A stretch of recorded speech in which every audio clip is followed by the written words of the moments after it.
This is one of the series of postgraduate dissertation or research project checklist. And this is the second checklist on literature review chapter. And I am Dr. Xiangping Suzy Du. In the last recording on literature review checklist, we discussed the checklist against the marking criteria and the literature review content. And in this recording, we are going to focus on the structure of a literature review. And first, we need to understand what are the structure marking criteria is. And as the postgraduate dissertation handbook outlines, an outstanding structure should be outstandingly written in a very clear and concise manner with no errors of syntax or expression, and presents an outstandingly well-structured arguments which flows very smoothly and coherently to a logical conclusion.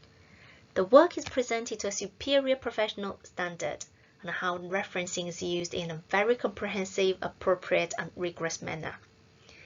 And obviously, the structure is marked 20% of the mark, which includes the whole postgraduate dissertation or research project.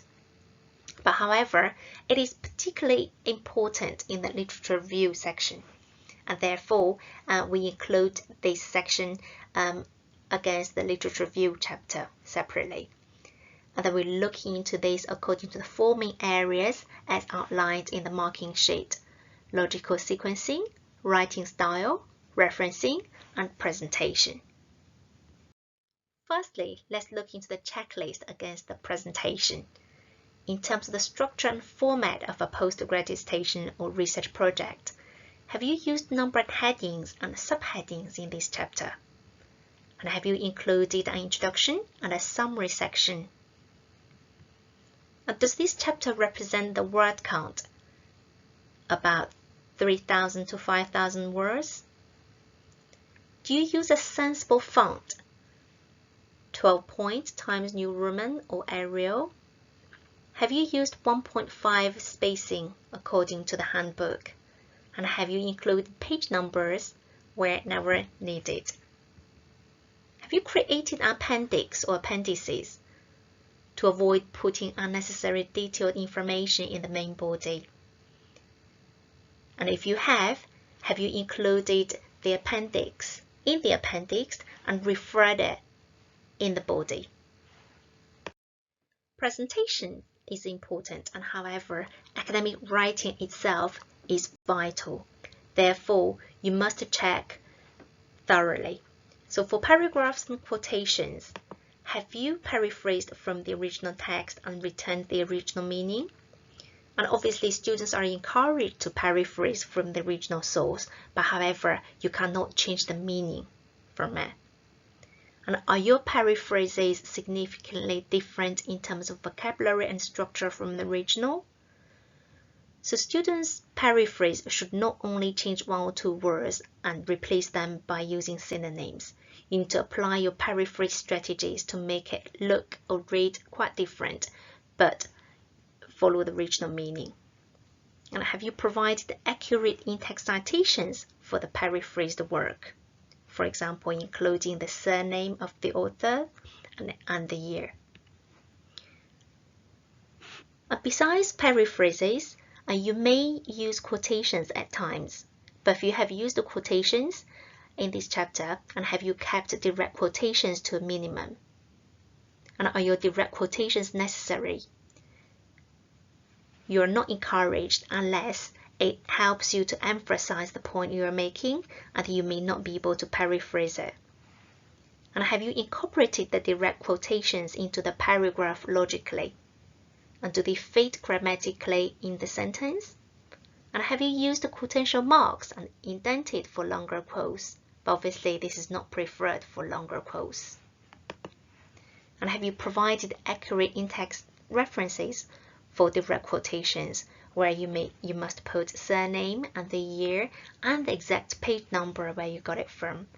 And that indicate, so the direct quotations must also from very credible and academic sources. Where information you extracted from the web page or news articles are not encouraged to be directly quoted. Another area you need to check on your academic writing is academic style. Is your language precise? Did you state what exactly you mean? And concise, so short and simple, not too wordy and not too long. Have you avoided informal language such as idioms, slang, and colloquial language? Terms like over the moon, rip off, screw up, lots of. Have you avoided contractions and abbreviations? For example, by the way, there is. Have you avoided using personal pronouns? For example, mine, you, I, we, me, your, us. And have you avoided emotive languages and subjective feelings? For example, it's exciting to hear Smith's view on what. So first of all, it's exciting for you, may not necessarily be exciting for others. And hear, so you're not hearing somebody because you're not in a conversation. Yeah? And have you used more nouns than verbs in a sentence, which should be the right form? And have you used passive form appropriately and not overused it? For example, you may say Smith 2019 suggests instead of it is suggested by Smith. Accuracy and range is another academic writing area you must check. For example, have you demonstrated a good range of vocabulary, including professional terms, in your work? For example, when you're presenting similar views, instead of using similarly all the time, you may want to use some synonyms. For example, likewise, in addition, additionally, what is more.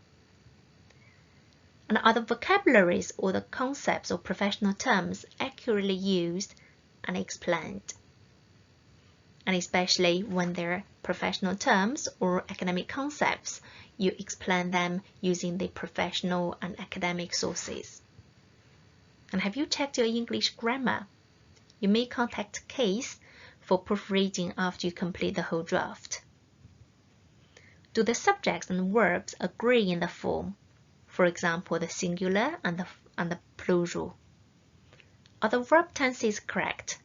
So for example, literature review chapter normally presents in the present tense. For example, Smith 2019 suggests. So rather than Smith 2019 suggested, you're using present tense here because you indicate Smith's view still stands by the time you're writing it up. And have you used complete sentences where you use a full stop to indicate this sentence has completed, but your sentence should not be too long? Is your spelling accurate? And is your punctuation accurate? Another section you're going to be marked on is logical sequencing, which is also known as coherence and cohesion. Are your paragraphs a suitable length focusing on one main idea? And as Case academic writing suggests, each paragraph should follow a PEAL structure. You have a point and supported by evidence and examples, which all should be referenced, and evaluation followed whenever necessary, and then you link it up at the very end of the paragraph. Have you created clear logical topic sentences in each paragraph?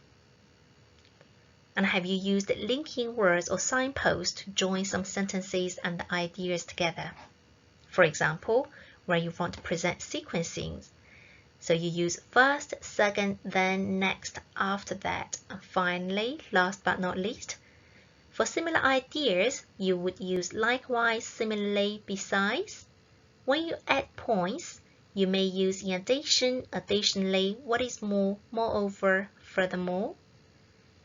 When you're presenting different views, you may use however, nonetheless, on the other hand, by contrast. When you include examples, you can use for example, for instance, namely, such as showing results using therefore, hence, thus, consequently, that implies, thereby. When you sum up, you use in conclusion, to conclude, to summarize, to sum up, or in brief. And obviously you need to use a wide range of them instead of just use one to ensure the wide range of vocabulary. Have you ensured cohesion between paragraphs? And similarly, you are using the right terms when you're presenting similar ideas or contradicting views or examples or results. Referencing is another very important area that is going to be marked in your final postgraduate dissertation and or research project. So referencing refers to the references used in the text, which is called in-text citation, and the references listed in the final reference list. And the appropriate use of referencing is very important. If you don't use them appropriately, it may cause academic misconduct or plagiarism. So have you provided in-text citations for any paraphrased views or any direct quotations? Are the in-text citations appropriately in line with the conventional referencing style, for example, the Case Howard Referencing Guide? Are the sources academic? You must not include Wikipedia, blogs, ukse.co.uk or your lecture slides as references. Are most of your sources in English? Given your degree is taught in English, so you must include the sources in English. If not, how would you ensure the translation of the sources is accurate? Have you included a list of references? And does your reference list contain all the sources mentioned in the literature review? And that means, does the in-text citations correspond to the final list of references? Does the final list of references follow the standard referencing, for example, in line with the Case Howard Referencing Guide? Is the list in alphabetic order according to the surname or organizational name, and not presented in a numbered bullet points, or separate them according to sources, books, journals, or websites? And have you submitted your dissertation or research project or the literature review chapter through Turnitin to check for plagiarism, where you may notice where you haven't appropriately paraphrased or whether you have missed any references? As we discussed in our previous presentation, literature review is challenging, but writing it up can be more challenging, not only for international students, but also for home students. And therefore, you need to put a lot of effort to make sure you get it right so you can achieve high. So normally, your supervisor would indicate or tell you if they think your academic writing is not up to the standard. And you can always contact your module leader for support if you have that kind of issues. And the module side is where you may find some resources or information where you can get support from. And most importantly, the CASE, the Center for Academic Skills Enhancement, is where you can get all sorts of support in your academic writing. So the CASE website is where you can find all the relevant resources, and the CASE email address, academic-skills@harts.ac.uk, is where you can get support from.